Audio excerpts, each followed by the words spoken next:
everybody. Barry with Christenson Transportation, where the truckers truck and safety takes priority. And speaking of safety, believe it or not, we're going to talk about it.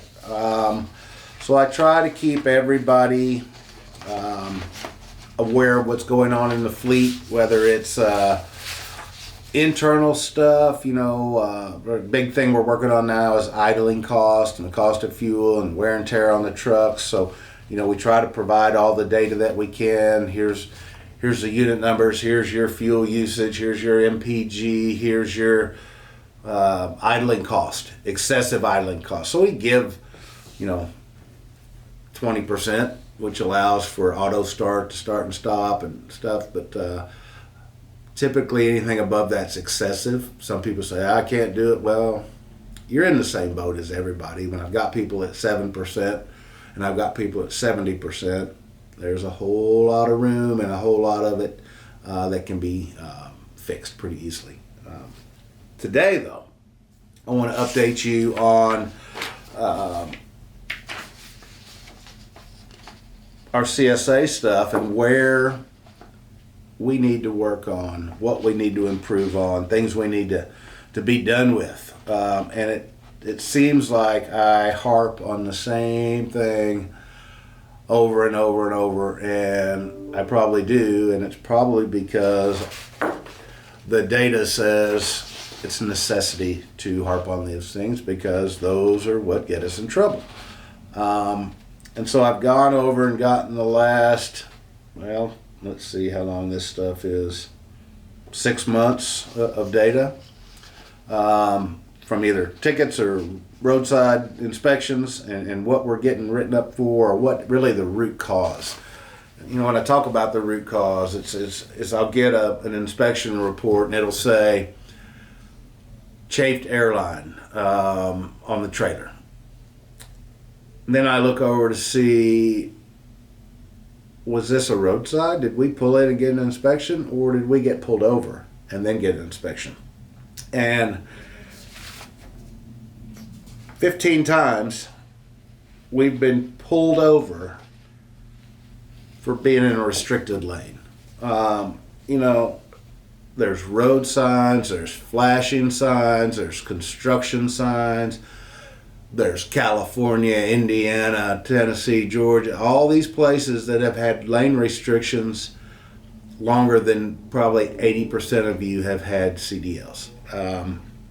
So they don't do it up overnight. They don't start a third lane and say, now you can't use it today. It's been there, and there's signs saying don't do it. And especially when it comes to construction. First of all, it's not safe. We don't need to be in the hammer lane in construction. Get over in the lane, stay in that lane. The amount of interstate or highway that they're working on is pretty darn small considering how far you're going to travel on a daily and weekly basis. So we can get in that lane and it's not going to slow us down and it's not going to delay our trip and we're not going to be late, but we are going to be safe and we're not going to get tickets. So there's only an upside to it. Trying to see what else has gotten us. Speeding, our trucks run probably as fast as any truck out there needs to run. But we're not having high speed issues. What I can't do is turn the truck down to 66 miles an hour and think I'm going to get out of speeding tickets, because these speeding tickets, they're in the 55 mile an hour states. We're just slow down. Drive the speed limit, stay out of the left lane, and about, rough math says about 60% of our stuff will go away. Then it will be just down to very few things. Lane restriction, speeding 11 miles over. Very few following. We have one following too close. That wasn't, we've got video. We look at these things. Not every alert is justified, so we look at them. If there's any substance to it, we address the driver.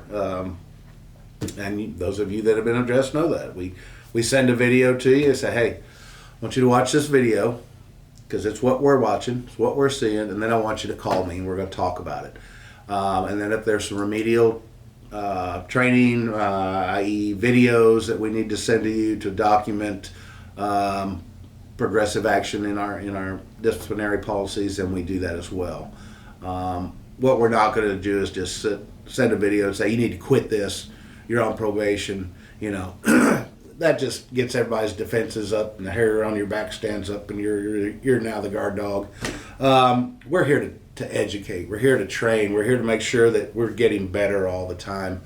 And overall, I can tell you, we're a very good fleet. We just spent days in meetings and brought all of our insurance and insurance brokers in, and they had nothing but praise for Christenson. So thank you for what you do. We are a very safe fleet. And none of this stuff resulted in accidents, but we don't want it to, and we just don't want the points. It's really puts a negative look on things that we're very positive on. So let's work on that. Use the equipment that's on the truck. Put the cruise control on. That cruise control, it's not just there for fuel mileage. It's there to enable all the safety functions that we've paid a lot of money to, that protect us, that protect you, that protect the people around you from trouble. Using cruise control will enable adaptive cruise. Somebody pulls out on an off-ramp, changes lanes into you, they're going slower than we are, it automatically backs you out.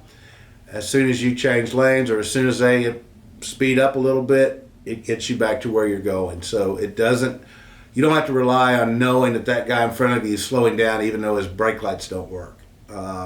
It's going to do it for you. It's gonna enable the crash mitigation stuff, the collision avoidance stuff. It's going to say, hey, I need to take the gas away, I need to apply the brakes, I need to do whatever I need to do 100% on its own. And like I tell people that, I get all these horror stories. Oh, slam the brakes on me. Well, it's kind of hard to slam the brakes on ABS. They're not going to lock up. It may slow you down pretty quick, but the only reason it's doing that is because you didn't take that corrective action yourself quick enough. All the stuff that I hear complained about with these systems is only because the driver has not done something to let that system know that they're awake. Are they taking their foot off the gas? Or are they hitting the brake? Or they're putting the turn signal on? All that stuff tells that computer, hey, I'm seeing it, I'm watching, I'm doing what I need to do to lessen whatever's going on. So that's what that cruise control does. It works that stuff, but only when you're on cruise. So use it. It's there for you. You'll be glad. But overall, great job. Keep up the good work. I can't tell you how proud that I am and the safety department and ownership is when we go to conferences and meetings, or we get inundated with emails from people wanting us to be a vendor for them because of our record. It just makes us feel good. All this hard work, all this training, all this video, it's paid off. And it wouldn't do it without you, the drivers. So thanks for being at Christenson. Thanks for being where the truckers truck, and safety definitely takes priority.